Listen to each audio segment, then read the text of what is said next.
ಪ್ರಶ್ನೆ 1 ನಾಮಪದ ಎಂದರೇನು? ಉತ್ತರ ನಾಮ ಪ್ರಕೃತಿಗಳಿಗೆ ನಾಮ ವಿಭಕ್ತಿಗಳು ಸೇರಿ ಆಗುವ ಪದಕ್ಕೆ ನಾಮಪದ ಎನ್ನುವರು. ಪ್ರಶ್ನೆ 2 ನಾಮ ವಿಭಕ್ತಿ ಪ್ರತ್ಯಯಗಳೆಷ್ಟು ಯಾವುವು? ಉತ್ತರ ನಾಮ ವಿಭಕ್ತಿ ಪ್ರತ್ಯಯಗಳು 7. ಅವುಗಳೆಂದರೆ ಪ್ರಥಮ ವಿಭಕ್ತಿ, ದ್ವಿತೀಯ ವಿಭಕ್ತಿ, ತೃತೀಯ ವಿಭಕ್ತಿ, ಚತುರ್ಥಿ ವಿಭಕ್ತಿ, ಪಂಚಮಿ ವಿಭಕ್ತಿ, ಷಷ್ಠಿ ವಿಭಕ್ತಿ, ಸಪ್ತಮಿ ವಿಭಕ್ತಿ. ಪ್ರಾಯೋಗಿಕ ಅಭ್ಯಾಸ ಕೊಟ್ಟಿರುವ ವಾಕ್ಯಗಳಲ್ಲಿರುವ ನಾಮಪದಗಳನ್ನು ಆರಿಸಿ ಬರೆಯಿರಿ. 1. ಡಿವಿಜಿಯ ಊರು ಮುಳಬಾಗಿಲು. ನಾಮಪದ ಡಿವಿಜಿ ಮುಳಬಾಗಿಲು. 2. ಬೆಂಗಳೂರಿನ ರೈಲಿನಲ್ಲಿ ಕೂಡಿಸುತ್ತೇನೆ. ನಾಮಪದ ಬೆಂಗಳೂರು ರೈಲು.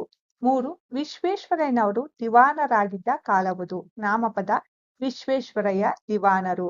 4. ಡಿವಿಜಿ ಬಂಧುಗಳ ಮನೆಯಲ್ಲಿ ಒಂದು ಉತ್ಸವ ನಡೆಯಿತು.